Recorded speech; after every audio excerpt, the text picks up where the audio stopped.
Thank you, Mr. Speaker. Today's debates at their core are not about abortion pills or gender assignment policies, though many Texans will certainly feel the painful consequences of these laws. They are about an emerging form of governance that Republicans in this state are unleashing to regulate people's behavior. They are about the decision to outsource enforcement, to deputize citizens into a surveillance economy, and to turn courts into instruments of social control. They are about building a private bounty system that pits people against each other. They are about teaching Texans to watch each other, report each other, and profit from each other's pain. My colleagues who are advancing this bill want you to believe it's about protecting women and protecting children, because they can't sell what it actually does. It's a form of government-sanctioned surveillance of people's behavior. State power without fingerprints. Government policy carried out by the hands of ordinary people pointed at other ordinary people for cash rewards. This is what unchecked power looks like, with government expanding into the most private corners of life, using citizens as tools of enforcement, and weaponizing courts to police personal decisions and conduct. This bill is another blueprint. It bans conduct not through normal process of state enforcement, but by deputizing private citizens to sue. It sets penalties so severe that the threat of financial ruin alone will silence opposition. Let's speak plainly about the cruelty this bill unleashes. Consider a case of rape. Republicans will tell you that under this bill, a woman herself cannot be sued for receiving an abortion pill. But here's the ugliness. In cases of rape, her perpetrator's family can profit from that crime and from her trauma. His father, his siblings, his grandparents. As if the woman who was violated has no standing in her own life, but the rapist's relatives can walk into a courtroom and collect a check for $100,000. In addition, this bill gives those family members 6 years to do it. 6 years to drag her doctor, her counselor, or her friend into court. But under current Texas law, if a woman is raped, she only has 5 years to sue her attacker. Think about that. This bill gives more time to enforce control over her body than she has to hold her rapist accountable. That is the cruelty and insanity of Republicanism in 2025. And it doesn't stop there.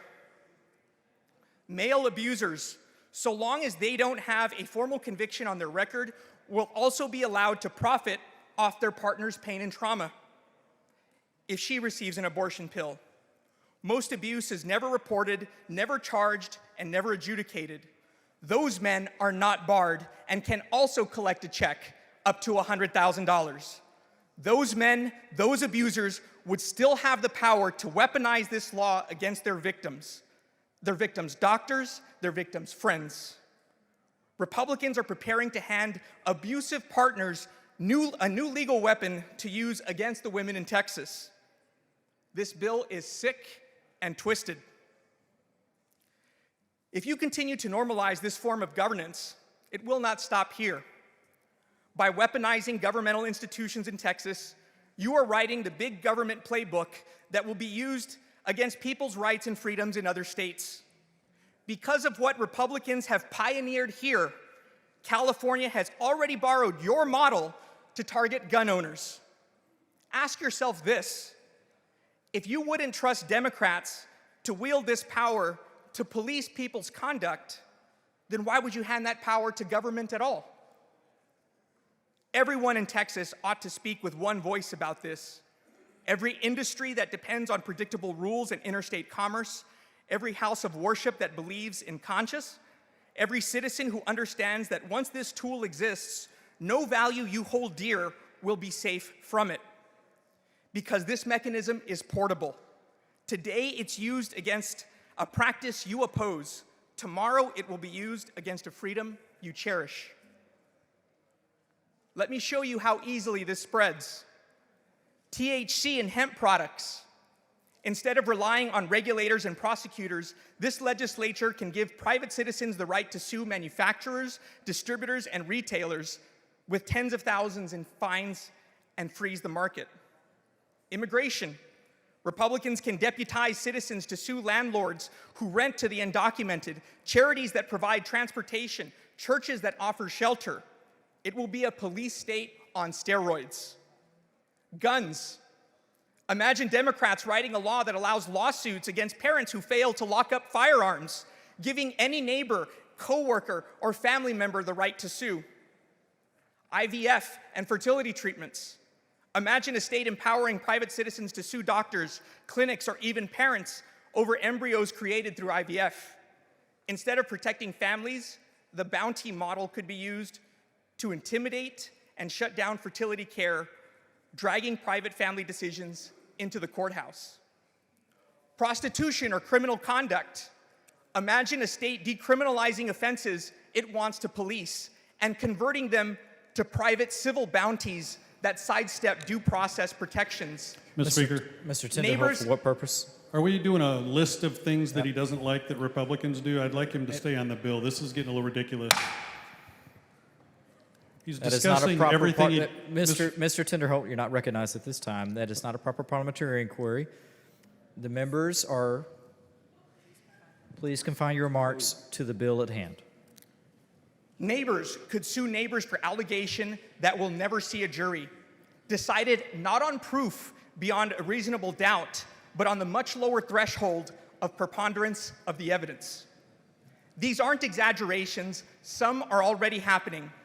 Because of what Republicans in this chamber, in this legislature, and in this state have set into motion with this very law and laws just like them, other states are copying it. That is the politics of division you are accelerating. 50 states deputizing their citizens to punish the other side's behavior. A few weeks ago, a Republican member in this chamber was asked on national television why Republicans are redrawing maps in the middle of the decade with no new census data. The gentleman will confine his remarks to the bill before the House. I'm getting to, all of these remarks are confined to this very bill. The answer was, because we can. That is what raw power, divorced from principle, looks like. That answer wasn't about maps, it's about power. Once the government accepts because we can as the guiding principle, there is no limit to where it can be applied.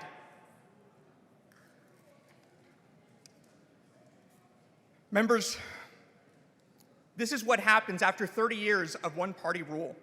Checks and balances disappear. The answer, because we can, starts to feel normal, even righteous. This is exactly what Thomas Jefferson meant when he said that the natural progress of things is for liberty to yield and government to gain ground. Republicans in this state and across this nation need to wake up to what is happening here, precisely with this law.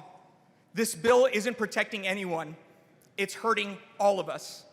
And the people pushing it must also be held accountable. And that accountability starts at the ballot box. Vote no against this insane bill.